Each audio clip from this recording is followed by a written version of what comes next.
Chris Haynes now joining me, Fox Sports NBA analyst via the Cowherd Global Satellite Network.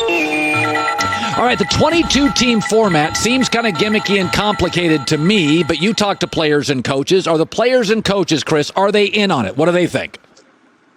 Yeah, this is probably the best case scenario for all parties involved. You had bottom feeding teams who had no aspirations whatsoever to restart the season, to be a part of that restart. And then you had teams that were in contention to nab the final couple's playoff spot.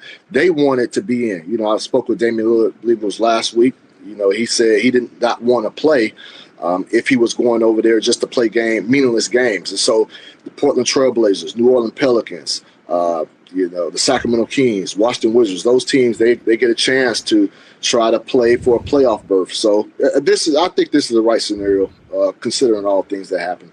I think they'll be in the crosshairs of the NFL season, college football, playoff baseball, which, by the way, the Yankees, Dodgers, two national brands, are favored to win their divisions.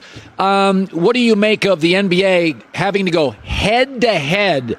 Baseball always does, but the NBA playoffs going head-to-head with football and the World Series. Now, when you look at it from that standpoint, that's not the best case scenario. But there's no other avenues that the NBA has. This hasn't been the best year economically for the NBA. When you go back to the beginning of the season with the Daryl Morey tweet, and so that hurt the NBA from a standpoint. Then this pandemic hitting, this has hit everybody. Everybody's been affected by this in some capacity. So this is just the only avenue that the NBA has to restart this season, try to recoup as much revenue as possible, because there might be a new CBA on the mound real soon. So, they're going to compete with the NFL, the Major League Baseball, but, this is the only way to kind of save face from a financial standpoint. There's a lot of different ideas to give certain teams like Milwaukee and the Lakers some home court advantages in Disney World. What do you hear about those? Do you buy? I mean, they're talking about you get the ball out of bounds to start quarters. You get to choose your own home floor. You can send your home court to Disney World. You get to choose your team hotel. You get the best hotels. What do you buy all of it? Look, Colin, I heard all that, and those are things that are being discussed and talked about. But is there really a home court advantage without the fans there, without the home fans? So, all these gimmicks, look, it's everybody's under, a considerable amount of pressure. Everybody's feeling, just the fact that there's going to be unease, there's going to be tension with everybody being in the bubble. So everybody is inconvenienced. You're not going to be able to create a real home court advantage over there. So the best situation is to get everybody out there and play games. Let's just play games. Everybody's inconvenienced. Let's just do the best we can with that. It is difficult, Chris, to ask players to play, stop for several months, and play again. Do you believe the players want to play? It's more of a money thing, or do you really think they're all in emotionally to have an NBA season continue? I have to keep it honest. I think it's more so a money thing. Like I said, the CBA could potentially be up.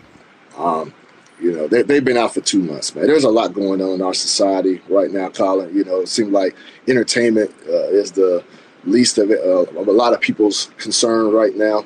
And so, if you're asking me, my opinion is it is more so a money thing for everybody involved, players, owners, management, whatever.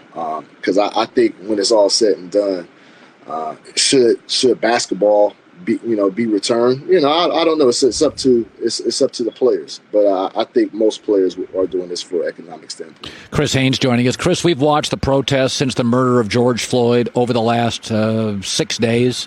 I think it's 6 days. How your reaction to what you've seen? How does it land for you? It seems like this is really the tilting point, because we've seen a lot of people of color who were brutally beaten in police custody, or some were taken away from us permanently.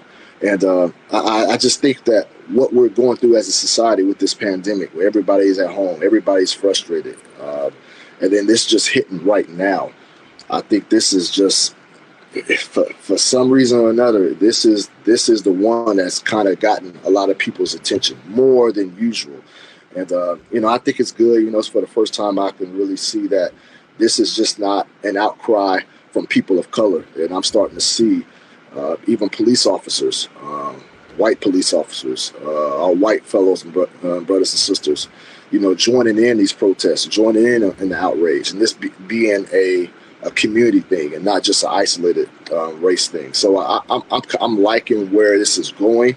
Hopefully we do get to better days and better pastures. But, this definitely has the feel of a tilting point. This incident right here and during this time, I think is what's raised so much awareness. All right. Well, we're crossing our fingers. Joy and I are crossing our fingers, Chris. Chris, by the way, just got back. This man is strong. He just got back from a camping trip, and he went with his 4 daughters. He went with his wife. You went with your mother-in-law? Mother-in-law too, yeah. All in a RV. It was a nice RV, a 2019 Mercedes. What is it? Integra. Is that what it's called, babe? It's Integra RV. It fit 7 people. You know what I mean? We went to San Bernardino rainforest. Hiking out there. Went and saw some. Look, first of all, I don't hike. I don't know many brothers that go hiking, but I did, Colin. I loved it. I was away, no cell service for a couple of days. It was good to be. It's just good to be one with the earth. And then we went to San Diego Campland up there, where it was by the beach. On the boats and everything. It was a good time. You should try some time, Colin. Yeah, I've camped a couple times.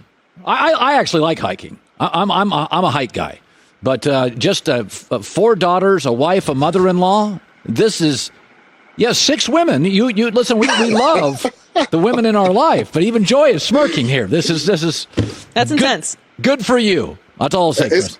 It's good for me, Colin. That's one of the reasons why, I can't wait to get back to this NBA season starting, hit that road again. We've had enough family time. I had enough family time. I love them, but, it's time for Dad to get out and get to work. All right. Good seeing you, bud. Have a nice weekend. Have a nice rest of your week. Take care. Good stuff. Hi, everybody. Thanks for watching. Subscribe here to get the latest from the show. Also, be sure to check out more of the best clips from The Herd or go watch a few segments from other shows on FS1.